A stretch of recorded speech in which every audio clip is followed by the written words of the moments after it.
My name is Serena Phoenix, and at 23 I was living two lives. By day, I sat in my apartment with coffee and spreadsheets, pretending to be the broke daughter my parents thought they knew. By night, I ran Phoenix Hospitality Group, a $2.8 billion empire hidden behind a name no one connected to me. 3 weeks before my wedding, that secret became the only thing standing between me and humiliation. The call came at 7:23 a.m. on a Tuesday. My father's voice was clipped and cold. "Come to the house now." When I arrived, my mother sat rigid on the sofa, my father stood by the fireplace like a judge, and my younger sister Jessica lounged with that familiar smirk. I stayed standing. "What is this about?" I asked. "Your wedding," my mother said. Dad folded his arms. "We're not paying for this circus anymore." Jessica rolled her eyes. "The dress, the flowers, the centerpieces, it's ridiculous." Marcus was the real target.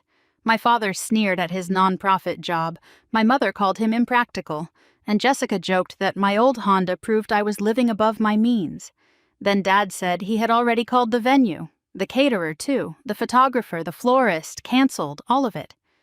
I felt the room tilt. "You canceled my wedding without telling me?" "We're telling you now," he said. "You can thank us later." They expected tears. I gave them none. "Understood," I said, and walked out. In the car, I cried for exactly 60 seconds, then stopped. If they wanted war, they would get strategy, not begging. Back at my apartment, I called Nathan, my assistant, and David, my lawyer, to pull the estate contracts and cancellation clauses. Then I opened my laptop and looked at the numbers that had built my hidden life from scratch. At 19, I had launched a tiny tech startup, sold it for $12 million, and poured everything into properties and luxury estates. The crown jewel was the Grandin estate, the place my family had just canceled our wedding at without knowing I owned it. The next morning, my father called again, furious because the venue refused to refund the deposits. "The owner personally ordered it," he barked.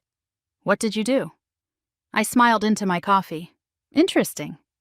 How do you know what the owner decided?" Lucky guess. He kept pushing, and I let the silence stretch until he finally asked, "What company owns the Grandin estate?" "Phoenix Hospitality Group," I said. The line went still. Then my mother's voice broke in, then Jessica's, then my father's again, suddenly thin. When I told them my professional name was Phoenix, and that the business they mocked was mine, the panic on the line turned almost comic. Now they were sorry. Now they were shocked. Now they wanted to fix everything. I said, "No, you called Marcus worthless," I told them. "You said I needed a man who could afford me. You canceled my wedding because you thought I was poor. That is not love. That is opportunism." They tried guilt, tears, and finally flattery. My sister suggested the family would look better if we were seen together at the estate. That was the last thread. I told them they were not invited. That night, Marcus came over after my father called him with some vague family emergency. I sat him down and told him the truth, the secret company, the hidden properties, the venue, everything. He stared at me for a long moment, then said he loved me, not my money. He was hurt that I had hidden it, but not angry enough to leave. When I told him my family had canceled our wedding, he swore under his breath and held my hands until I stopped shaking.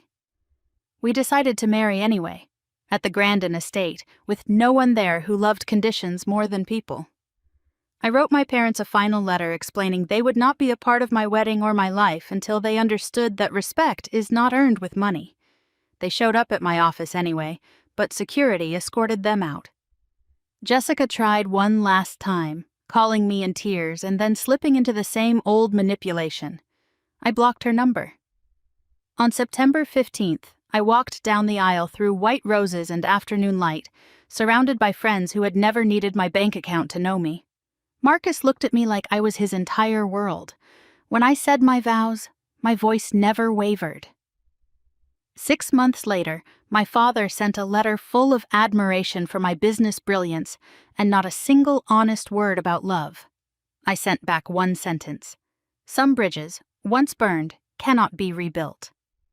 A year after that, Jessica asked for an entry-level job in my company. I forwarded her resume to HR with one note: "Do not hire." Today, Marcus and I live near the estate in a house we chose ourselves. My family's version of love depended on appearances. Mine was built on truth. That was enough for me.